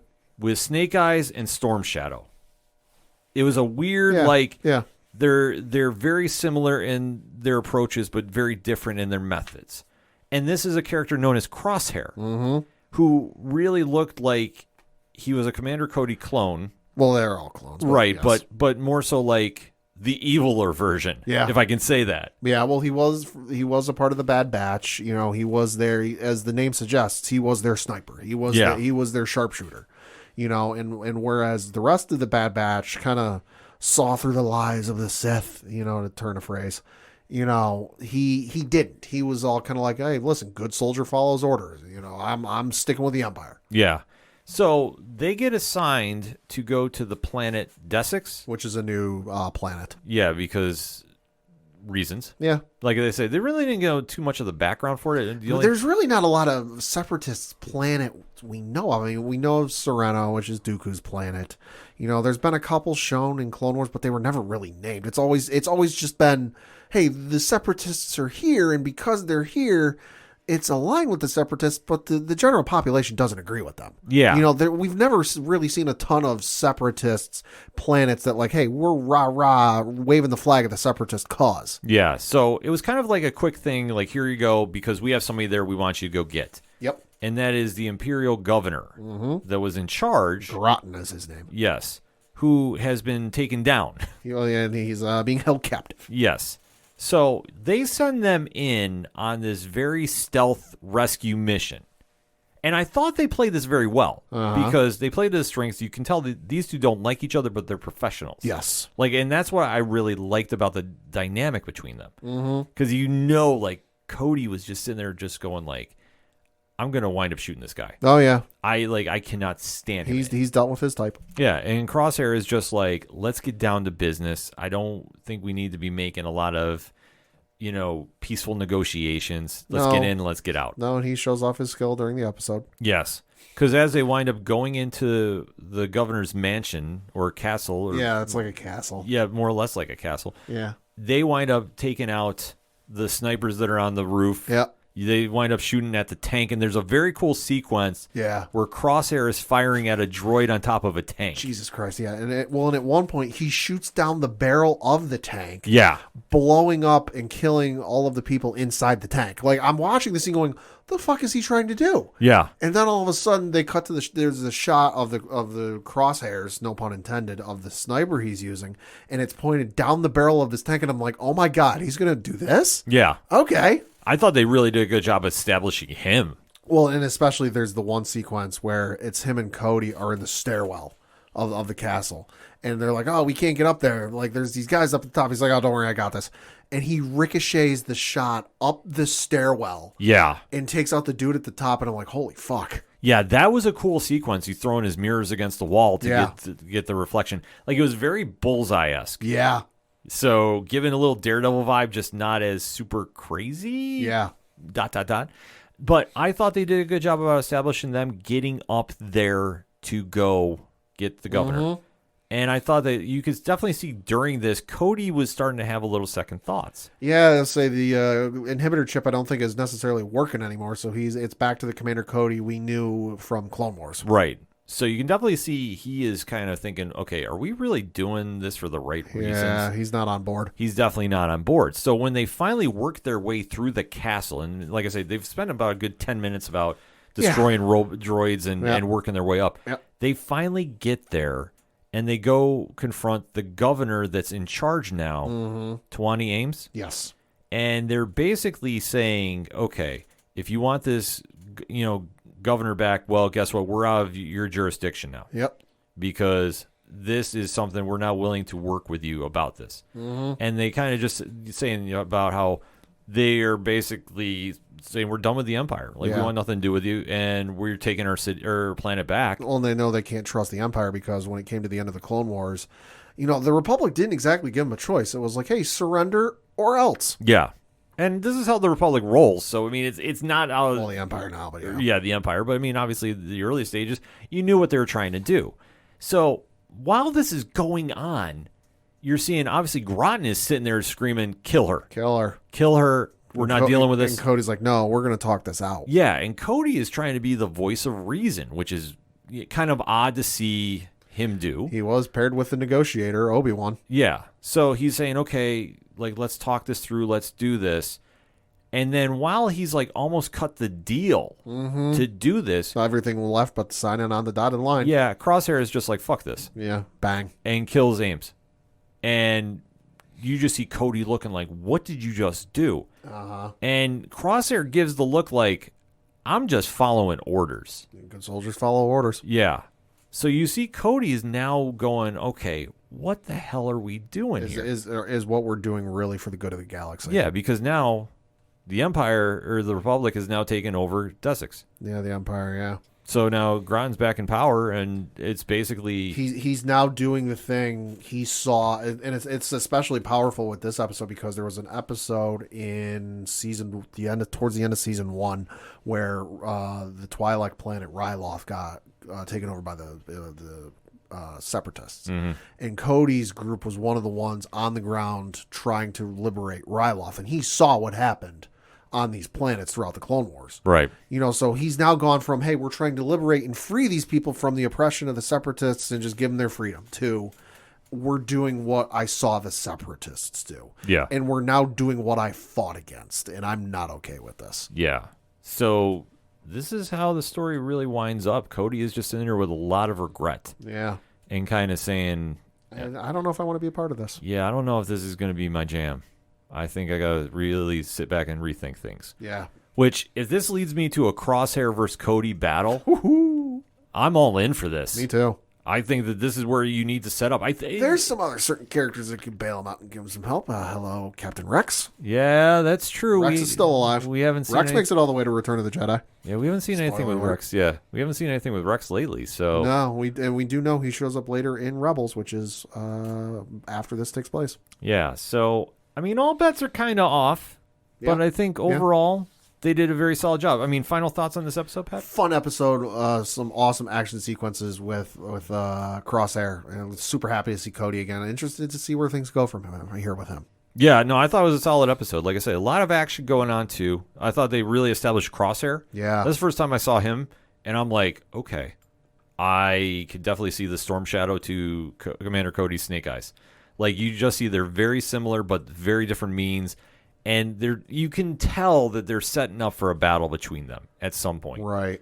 Which Cody is probably going to win, but I'm okay with this because I think it's going to be a very solid sequence of events, and I think that you're giving Cody some more character than we've seen most of the clones so far. I mean, just in my little vantage of watching here. No, yeah, you're right. Like I say, a lot of them, I don't want to say it's like the Agents of S.H.I.E.L.D. season 1 thing. Cody in Clone Wars was very much a by-the-book type, get things done to the letter, how it should be done. And his counterpart, Captain Rex, who was partnered with Anakin, was kind of in the same vein of Anakin. Like, hey, we need to get this done, but how we get there is not necessarily, set in stone. Yeah. So it's interesting to see them kind of see Cody grow out of his shell. Yeah. But I'm excited to see where they're going forward with it because obviously I think the rest of the Bad Batch are coming back next week. Yes. Or this week, I should say. Came back this week. But in the meantime, though, we have an episode to definitely discuss a little further. So if you want to watch more Bad Batch, Disney Plus, every Wednesday, new episode drops. Yes. But in the meantime, hit us up on that hashtag ODPH Pod. What is your thoughts about the Solidarity clone? Episode 3 of Season 2 of The Bad Batch. Let's talk about it, shall we? We're going to take a quick break. We'll be right back.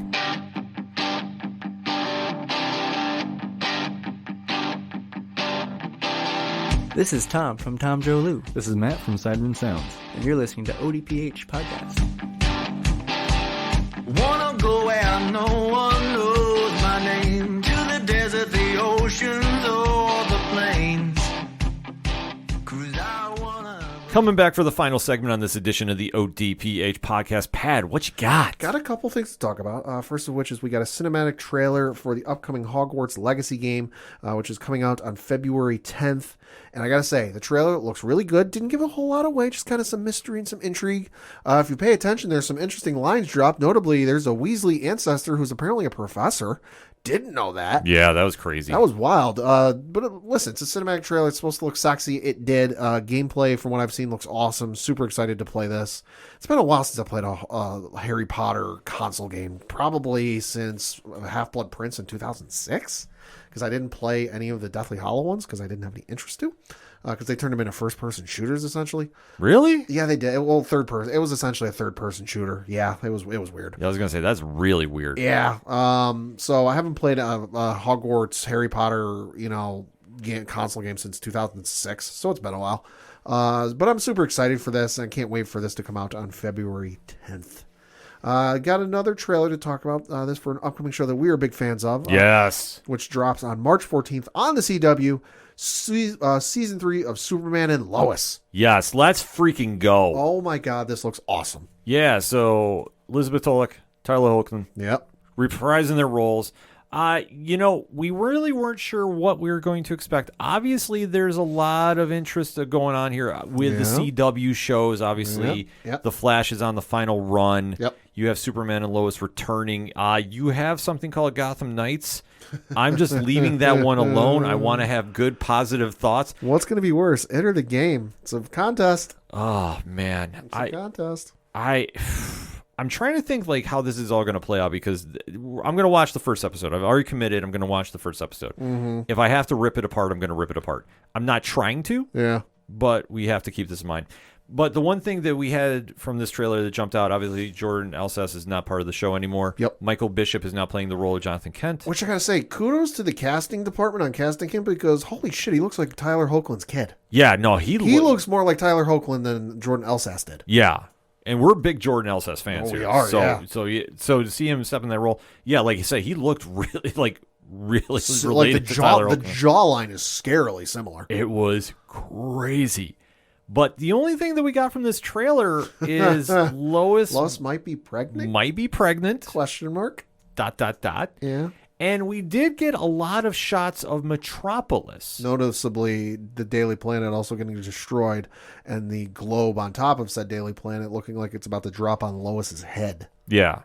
So those are two big moments. Like I said, I actually tell Pat, like, who was pregnant? Like, when I heard that line, I'm like, wait, what? Yeah, for a 30-second trailer, there was a lot. There was a lot going on. I mean, still the same great action. Yeah. A lot of the familiar faces you saw. I mean, Woolley Parks is back as John Henry Irons. Yep. Taylor Buck is back as Natalie Irons. Yep. They're going to have a bigger role in this season, which I'm all here for. And we do know that Intergang is supposed to be the head bad guys of this. For this season, yep. This is going to be something I'm super excited to see what they do here. Hell yeah. So, I mean, this show has been a hit from top to bottom. If you haven't watched it for whatever reason and you're new to the ODPH, we are very big fans of this. We cover every episode, and I scream this at the top of my lungs, and I think Pat can reiterate this too. Do yourself a favor. If you are a Superman fan, watch this show. For all the interpretations that we have seen over recent years, this is the one that nails it. Yes. This is the one that gets it, that really makes you believe in truth, justice, and a better tomorrow. And if you go through this season, go through the first season, there's only been, I think, in the 2 seasons, a few filler episodes. Yeah. First 2 seasons available on HBO Max. Yes. And it's well worth the deep dive. You got time. And seriously, do yourselves a favor. I can't scream it enough.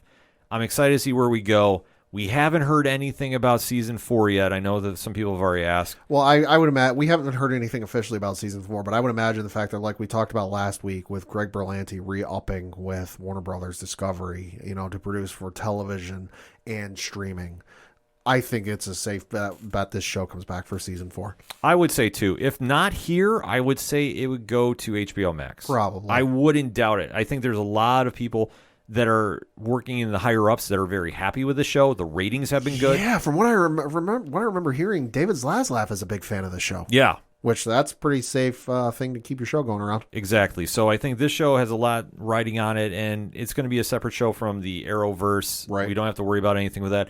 I know they're not going to have anything connected with Gotham Knights.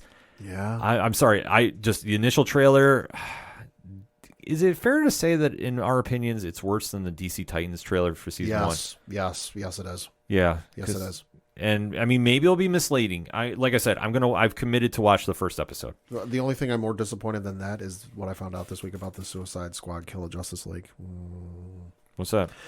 It's a game. It's going to be a games as a service game. It's going to be kind of in the same vein as the Marvel Avengers game, where it's like a battle pass and a marketplace and everything else. Yeah, yeah. So I went from I'm going to buy it to that's a hard pass.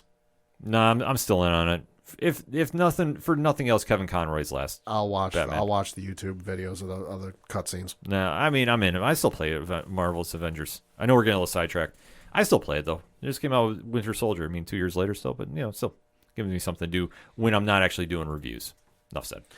Switching over to some movie news, we found out that there's a Rainbow Six movie coming. Of course, it's based off the video game, and I think there's also a book series of the same name from Tom Clancy. And there's a certain dude named Michael B. Jordan who's going to be starring in the movie. Ooh. And also you have Chad, and I'm going to butcher this last name, so I apologize, Stahelski, who is going to direct, if you're not familiar with him. He directed some movie called John Wick. Yes. Might have heard of it. So reading from an article courtesy of thehollywoodreporter.com, quote, Paramount's adaptation of Tom Clancy novel Rainbow Six has found its director. Chad Stahelski, the director of the John Wick movies, has been tapped to direct the feature project that is serving as a Michael B. Jordan action vehicle and follow-up to the actor and studio's 2021 action thriller Without Remorse. Jordan is starring in Rainbow and is producing with Elizabeth Raposo via the duo's Outlier Society banner. Also producing are Alkiva Goldsman and Greg Lessons and Weed Road Pictures, as well as Josh Applebaum and Andre Nemec through the Sawmill. Jordan will once again be playing Navy SEAL turned CIA operative John Clark, one of Clancy's more popular characters who appeared in the late author's Jack Ryan's spy books. Clark also headlined 2 novels, Without Remorse and Rainbow Six, with the latter spawning a line of video games.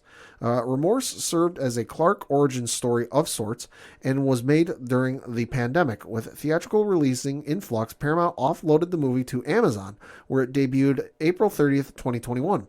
Paramount intends to release Rainbow theatrically, sources say, although final decisions won't be made until later in the movie-making process. No plot details have been revealed, close quote. So super excited for this. Obviously, Rainbow Six is a well-known movie or book franchise. Probably more known for a video game franchise. The first of which came out for the N64, PlayStation 1, and the Dreamcast, also the Game Boy Color, on 1999, and then in 2000 for the Dreamcast, and then 2000 for the Game Boy Color, spawning off 1, 2, 3, 4, 5, 6, 7, 8, 9, 10, 11, 12, 13, 14, 15, 16, 17, 18, 19, 20, 21, 22 games.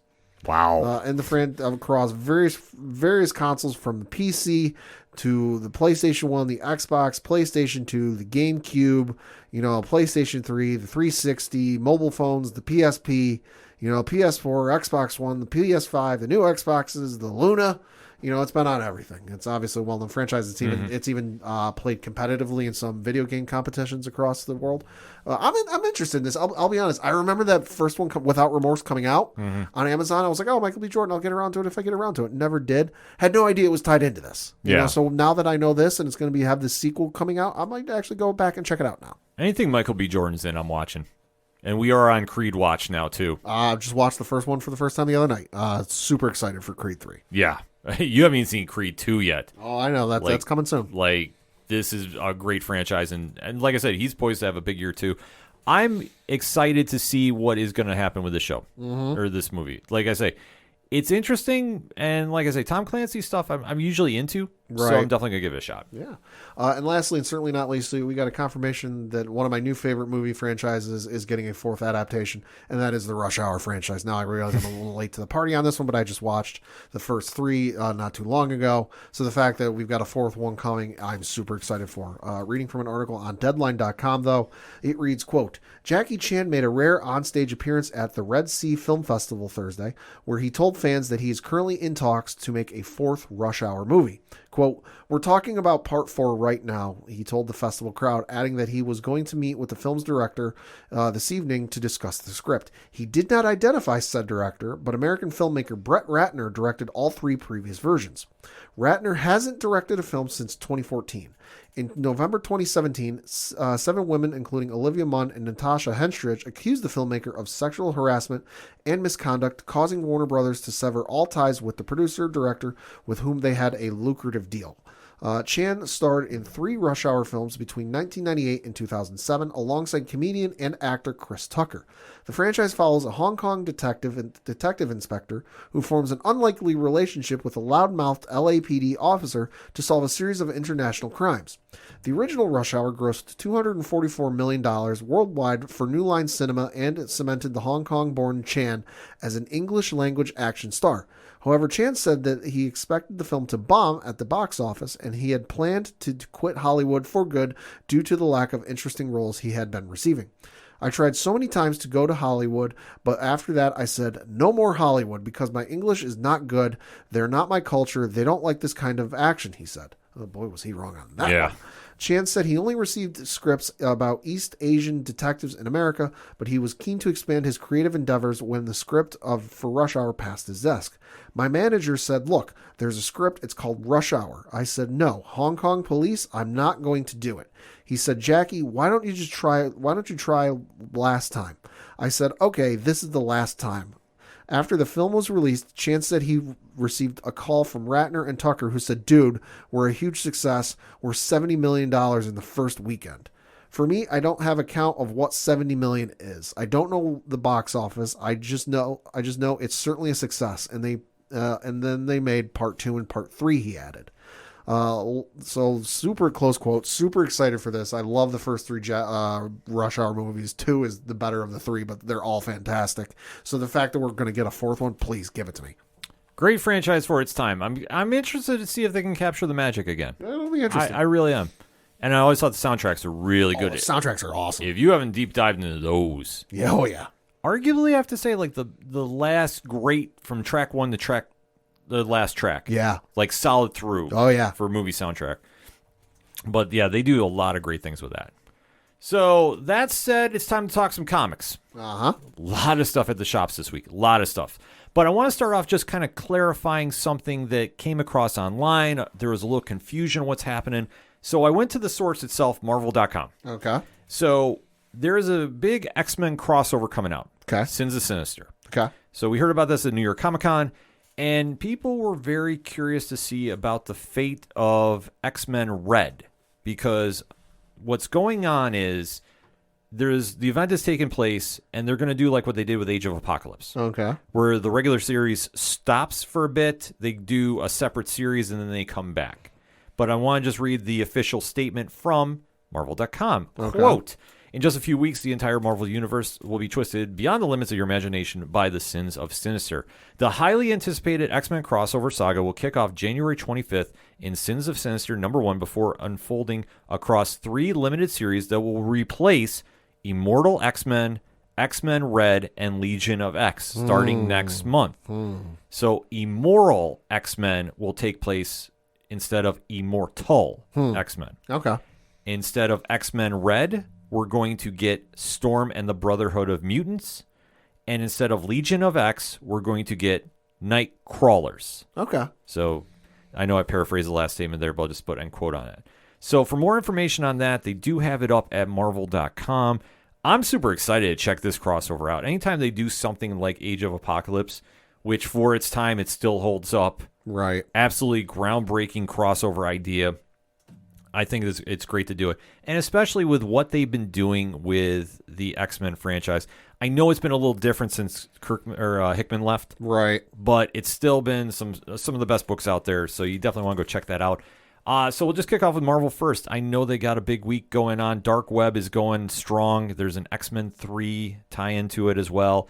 Venom 15 is got a big crossover going on with that as well. So if you're into that franchise, you definitely want to check it out. I know for Pad, it's Star Wars Bounty Hunters number 30. Hell yeah. So I know that you got that lined up on your pull list going on as well. DC, though, has a very, very big week. So if you've been following a lot of our friends like Sean from the Caption Life, he's done a few reviews about the Batman One Bad Day story series. Yeah. The Bane issue is coming out. Ooh. So if you're a fan of Bane, you definitely want to check that out. World's Finest, number 11. What can you say? Dan Mora and Mark Waid. Like, how... You can't get much better than that. No. So you definitely want to check that out. I think is one of the best DC books out there. But if we're talking about the best DC book, there is one that stands out above all right now. It is the big Cheersy winner. If you followed the award show with Brian Wayne and myself from Cheers the Comics podcast. And that is done by the one and only Tom Taylor. It's issue 100 of Nightwing. So nice. There is a lot of stuff going on. A lot of guest artists are on this. Like, what can you say about it? The fact Nightwing made it to 100 issues, and it's still consistently the best book from DC. Like, you can argue it. I mean, for me, I always say it's World's Finest, but Nightwing is 1B or 1A, depending on what issue I pick up. Right. And what can you say? It's Tom Taylor. The covers for this have been amazing. And if you haven't seen it, you definitely need to go check it online. It is definitely worth picking up. I know that there's a big event that happens in here. I'm not sure how it's going to translate, but it's a little groundbreaking coming off the heels of what they were doing with Dark Crisis and everything going on there. So you should be picking it up anyway, regardless.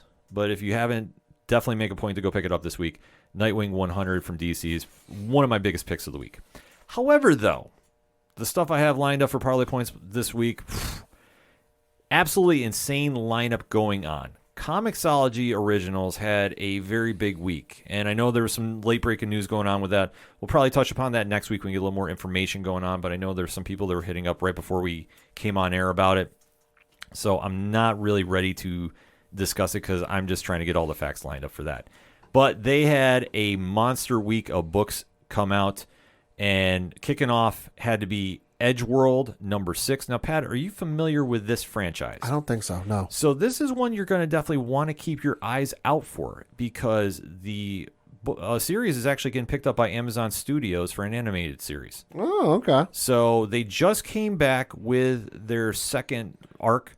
So issue number 6 is out, and you definitely want to get into it if you're into sci-fi westerns. It's got a different vibe to it. Chuck Austin, Patrick Olive is the team behind it, and it was a great issue. Like I said, it was the first time I dived into it. A lot of stuff that I get into, and I like how when they merge the themes together, like westerns and science fiction and a little mystery too. So it's something that if you're a new reader, don't be afraid to jump into. But issues 1 through 5 are now out on trade paperback via Dark Horse. So you definitely want to go pick up the book. And like I say, if it's coming to Amazon, you definitely want to go pick it up and get ahead of the curve. Also, Comixology Originals this week. Census number 5. So this book I've been covering for a while. It's quirky. It's fun. It's got a lot of heart to it. It's the story of a census worker, Pad, who has been given the unfortunate task of doing the census counting. But he's not just counting normal people. He's counting the supernatural. Uh-oh. And this has been an absolute trip to read. I love this book. Mark Bernardin, Adam Freeman, Sebastian Perez, Bernardo Bryce, and Sarah Litt have been doing an amazing job with this book top to bottom. This is the end of the series, but if you go on ODPH Podcast Twitter at ODPH Podcast, you see that Adam Freeman first he responded with a quote tweet thanking us for covering the book, which thank you to you for shouting us out like that, and alluded that this is not the end. So I'm excited to see if they're coming back, which by the ending, no spoiler, but it's open-ended that I don't think that this is the end, and I'm super excited to read this. this had to be one of the biggest surprises for me of how much I really enjoyed this. It's funny, it's smart, and it's definitely one that you can't help but root for the lead character. It has kind of like a more grounded Spider-Man vibe, but without the powers. Okay. So definitely worth checking out. Also, Comixology Originals. Like I said, Monster Week from them this week. Barnstormers number 4. Scott Snyder, Tula Lote. The period piece set in the World War I era has definitely hit the penultimate issue. A lot of things are happening with Bix and Trixie or Tilly this year. I'm sorry. Nice. The modern day Robin Hoods, if you will, of the aerial circuit definitely get themselves into a situation that they can only outrun danger so long. What Scott has set up with the drama here, it pays off. Okay. All bets are off going in issue number 5, and Tula Lote's art is just phenomenal. Absolutely loved everything about this issue. They definitely hit their strides. Big moments are happening if you've been reading this issue since number 1. So I am super excited to see how the finale is going to play out. Expecting a lot of bad things to happen. Probably. But you know what? I'm not mad because this series has been absolutely awesome to read. I can't stress it enough. And I didn't get a chance to do a full review, but Retroverse, number 2 by Comixology Unlimited, or Originals rather, Cullen Bunn, John Bivens. It's a very solid follow-up to the debut issue. They had the sci-fi vibe going on. A lot of craziness happening in this book, but it's definitely worth checking out. Like I said, Monster Week from Comixology this week. And like I always recommend, sign up for the Unlimited package. It's one of the best deals in all of comics, and if you really want to get your hands on a lot of the prints, they do come out, a lot of these books come out via Dark Horse Comics a few months later. So keep your eyes out for that, and definitely make sure you're going to the comic shops to check them out. Also, we have a big return amongst the indie comic scene, Pat. Okay. One of the books that we always hear a lot about amongst a lot of our fellow comic podcasts is Barbaric. Okay. Now, we've reviewed this a couple times. Volume 3 has just came out. Hell to Pay. Michael Morrissey, Nathan Gooden, Addison Duke, and Jim Campbell are bringing back Owen, Soren, and Axe, and just the insanity that is involved in this book. Issue number 1 of Hell to Pay is awesome. Definitely captured the vibe. The humor is there. The action is there. Is really focusing a lot on Soren. I'm not going to do any spoilers, but it was very cool to see how this was all playing out. And if you haven't read Volumes 1, Murderable Offenses, and Volume 2, Axe to Grind, definitely go check them out. They're on trade paperback form, I'm pretty sure. I know there was doing a rumor of a re-release, but I haven't seen too much of that. Check with your local shops to find out. Absolutely. So you definitely want to go support them. Vault Comics, this has been one of the best indie books out in recent years, and they're poised for the Year of Axe. So there's a lot more Barbaric-related books coming out, so it's definitely a big win-win for fans. Going over to our friends over at Boom Studios. Mighty Morphin Power Rangers 104. Hey. So Melissa Flores, Simona D. Gianfelice, Kath Lobo, and a lot of other creators got in for this one. And the whole re-up, or the creative team, rather, I should say, after Ryan Parrott, has been absolutely fucking killing it. I'm dropping F-bombs. That's how excited I am about this book. And what Flores and D. Gianfelice have been doing with this book is giving it some new life, reinventing some classic characters, doing some very cool storylines. And this issue, no spoilers, might be my favorite one of the bunch. Oh. And what they do is you really get the inside track origin of Mistress Vile. Okay. And what Melissa does with this character is absolutely awesome. I think it was a very cool way to set up how she came to be, because we already know who she is. If you watch the TV shows, you know she is. Right. And just how she transformed into this version of Mistress Vile, it wins on all fronts. They set up for what they've been building since issue 101 when they took over the book. Right. A lot of win with this book. I really, really highly recommend this book. A lot of stuff is going on with Power Rangers, too, if you've been keeping track of Netflix, too. Yeah. 30th anniversary. 30th anniversary show with a lot of the cast coming back. Yeah, I think we'll have to have our good friend Tom Craven from Off the Cuff Gaming pop in to talk about that one, because I know he's super excited about what's going on there as well. Also, by Boom Studios, a big book has made its return. A little switch up at the creative, but still nevertheless, House of Slaughter number 11. Tate Brombal, Antonio Fuso, Miguel Muerto and World Design behind this one. Bringing back an old friend if you read the first story arc. So Jace Boucher is back, the Butcher, and into the storyline that's going on there, setting up a lot of groundwork. And the one thing to know about the whole Something is Killing the Children / House of Slaughter books, they do the slow burn better than everybody. Okay. So this one is setting up a lot. And I will say this too, and I put this in the blog as well.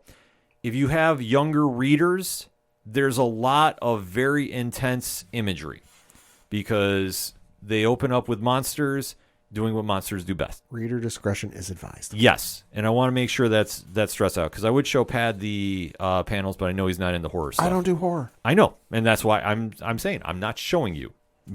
Not saying Pad couldn't handle it, but I know that he does not like seeing that stuff. Nope. So that said, I'm just going to give the advice, reader fair warned. But it's still a great series. House of Slaughter has definitely been quality after quality after quality. Whoever's been working on the book has done an amazing job with that.